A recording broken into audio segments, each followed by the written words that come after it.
Hello दोस्तों, welcome. Spirituality के basics के इस सीरीज़ में आपका हार्दिक स्वागत है। दोस्तों, हमने आध्यात्मिकता और उसके हमारे मन पर पड़ने वाले प्रभाव या इफ़ेक्ट्स के बारे में काफ़ी सारी बातें की। इसके क्या फ़ायदे हो सकते हैं, इसके बारे में जाना। आशा करती हूँ कि आपने आपकी आध्यात्मिकता की जर्नी या जो स्पिरिचुअल जर्नी है वो शुरू करने के बारे में सोचा होगा। अब आध्यात्मिकता के कई ऐसे एक्सपीरियंसेस या अनुभव हैं जो शब्दों में बताया भी नहीं जा सकता, लेकिन कई ऐसे भी हैं जिससे हम क्लियरली ये जान सकते हैं कि हाँ, आध्यात्मिक उन्नति या प्रोग्रेस हो रही है।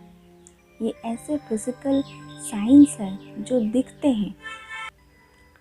अब जैसे कि मैंने कहा कि ये एक जर्नी है, तो जैसे कि जर्नी सबके लिए अलग अलग होती है, वैसे ही इस जर्नी में भी सबके लिए अलग अलग एक्सपीरियंसेस या अनुभव होते हैं। कौन कहाँ किस समय पर पहुँचेगा ये फिक्स नहीं होता, सबके लिए अलग अलग होते हैं। वैसे ही ये जो साइंस है वो भी सबके लिए अलग अलग होते हैं। किसको पहले क्या महसूस होता है ये सबके लिए अलग अलग होता है, और ये भी ज़रूरी नहीं कि सभी को सभी साइंस महसूस हो। इसके अलावा भी कई साइंस हैं जो आपको महसूस हो सकते हैं, पर मेरे खुद के एक्सपीरियंस और स्टडी के हिसाब से मैंने ये सिंपल साइंस आपके सामने रखे हैं, जिससे क्लियर इंडिकेशन मिल सकता है कि आप धीरे धीरे स्पिरिचुअल बन रहे हो। तो पहला है टेम्पररी बॉडी पेन्स। कुछ समय के लिए बॉडी में कहीं पर भी पेन होना। मुझे याद है जब पहले शुरू में मैंने मेडिटेशन करना शुरू किया था, तब मुझे बहुत तेज़ हेडेक्स या सर दर्द होता था। आधे दिन के लिए या पूरे एक दिन के लिए ज़ोर से सर दुखना बिना किसी वजह के। ऐसे ही तो वैसे ही बॉडी में कहीं पर भी पेन हो सकता है, बैक पेन, लेग पेन, कहीं पर भी, पर ये थोड़े समय के लिए ही होता है। इसका रीज़न या कारण ये हो सकता है दोस्तों कि हमारे जो एनर्जी ब्लॉकेजेस हैं बॉडी में वो धीरे धीरे खुलने लगते हैं स्पिरिचुअल एनर्जी के एंटर होते ही।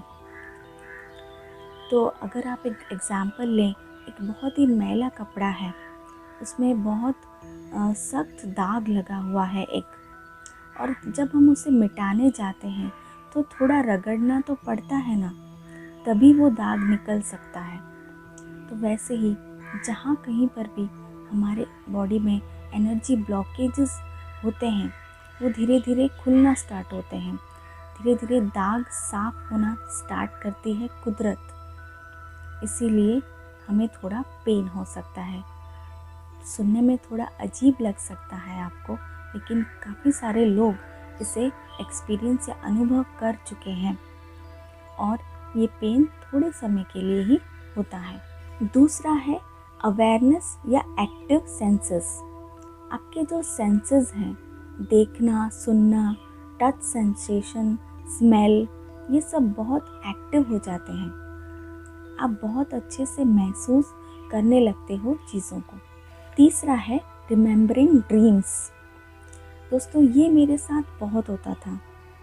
पहले जब मैंने अपनी स्पिरिचुअल जर्नी स्टार्ट नहीं की थी, तब सपने से उठते ही, नींद से उठते ही मुझे सपने बिल्कुल याद नहीं रहते थे। कितनी भी कोशिश करूं, इतना महसूस होता था कि आज कुछ बहुत अजीब सा देखा सपने में, पर याद नहीं आता था कि क्या देखा। पर जब से मेडिटेशन करना शुरू किया है, धीरे धीरे मुझे बहुत अच्छे से सपने याद रहते हैं। मुझे एग्जैक्टली याद आता है कि आज ये मैंने देखा सपने में। नेक्स्ट है power to change your own mood. आप अपना मूड खुद चेंज कर सकते हैं, बाहर की कोई चीज़ों की ज़रूरत नहीं पड़ती। जैसे कि स्पिरिचुअल होने से पहले शायद आपको बाहर की चीज़ें जैसे कि म्यूज़िक सुनना, किसी से बात करना वगैरह की ज़रूरत पड़ सकती है आपका मूड ठीक करने के लिए, अगर आपका मूड ठीक नहीं है। पर जैसे कि आप अपना स्पिरिचुअल डेवलपमेंट, उन्नति करने लगते हो, तो आपको इन चीज़ों की ज़रूरत पड़ना बंद हो जाता है। आप खुद अपना मूड ठीक कर सकते हैं। बस कुछ देर खुद के साथ बैठना होता है, चीज़ों को समझने की कोशिश करनी होती है और अपने अंदर झांकने की कोशिश करनी होती है, और बस आपका मूड ठीक हो जाता है। नेक्स्ट है स्पीक लेस लिसन मोर। आप ज़्यादा सुनना पसंद करते हो बोलने से। आप दूसरों की बात पूरी तरह से सुनना शुरू करते हो, ना कि सिर्फ अपनी बात सुनाना। जिन लोगों में पहले बहुत ज़्यादा बोलने की आदत होती है, वो आदत भी धीरे धीरे कम होती हुई नज़र आती है। नेक्स्ट है कंपैशन फॉर ऑल। आप पहले से बहुत ज़्यादा रहम दिल बनने लगते हो, और ऐसा नहीं कि ये मेरा फ्रेंड है, ये मेरा फैमिली मेम्बर है, इसीलिए उसके लिए रहम दिल हूँ मैं। लेकिन जिसको आप जानते भी नहीं हो, उसके लिए भी आप बहुत ज़्यादा रहम दिल महसूस करते हैं, क्योंकि हम सोल लेवल पर सोचने लगते हैं, ये इस देश का है, इस रंग का है, इस भाषा का है। ये सब ना सोचते हुए हम सबको एक सोल के नज़रिए, एक आत्मा के नज़रिए से देखने लगते हैं, सभी अपने से लगने लगते हैं। नेक्स्ट है materialistic things our needs not wants. मतलब जितनी भी भौतिक चीज़ें हैं, घर, पैसा, पैसे से खरीदे जाने वाली चीज़ें, ये सब आपकी ज़रूरत तो रहती है, लेकिन जो ये फीलिंग है बस मुझे चाहिए, ये फीलिंग धीरे धीरे ख़त्म होने लगती है।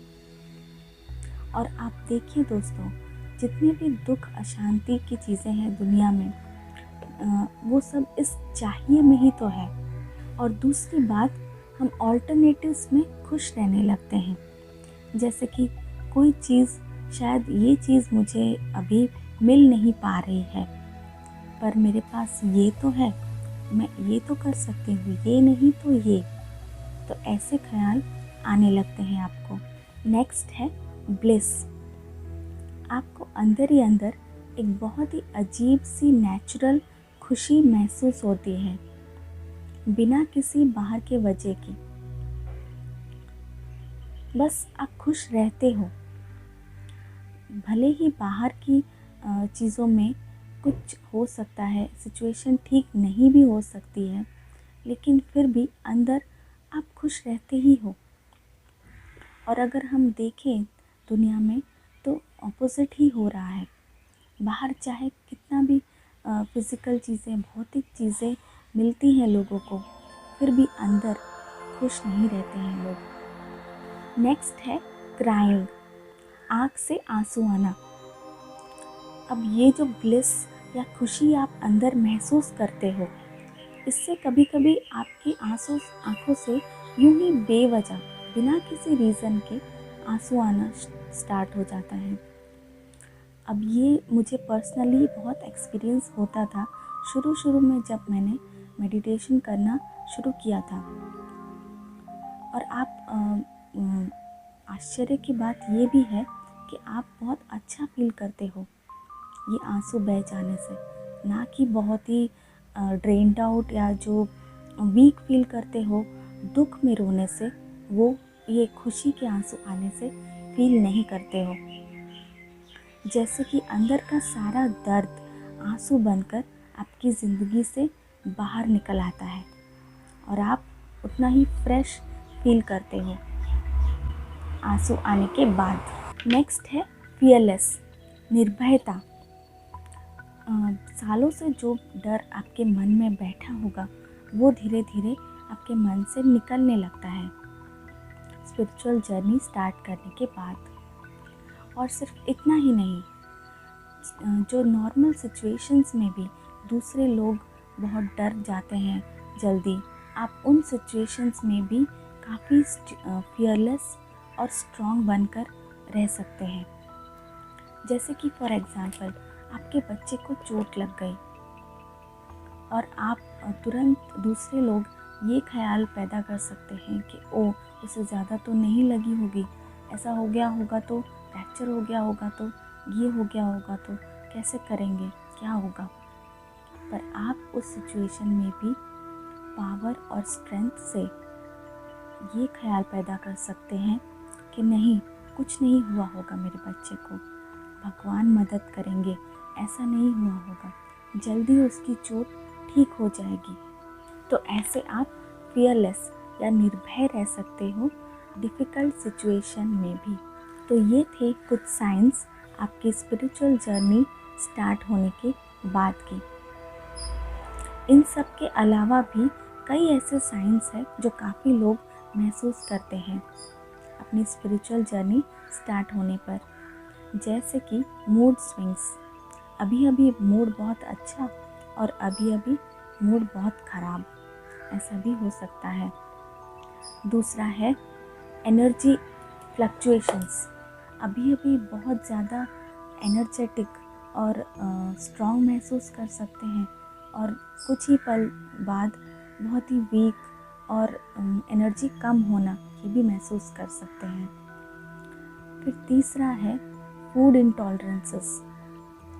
कई फूड जो पहले आप खाते होंगे लेकिन स्पिरिचुअल होने के बाद आप वही सारा खाना खाने से आपको कुछ हो सकता है, लूज़ मोशन हो सकता है, कुछ और हो सकता है जिससे आप वो खाना नहीं खा पाते हो।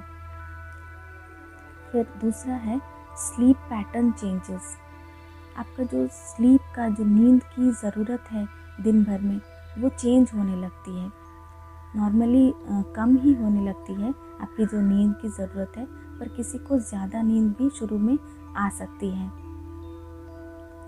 फिर है वेट चेंजेस।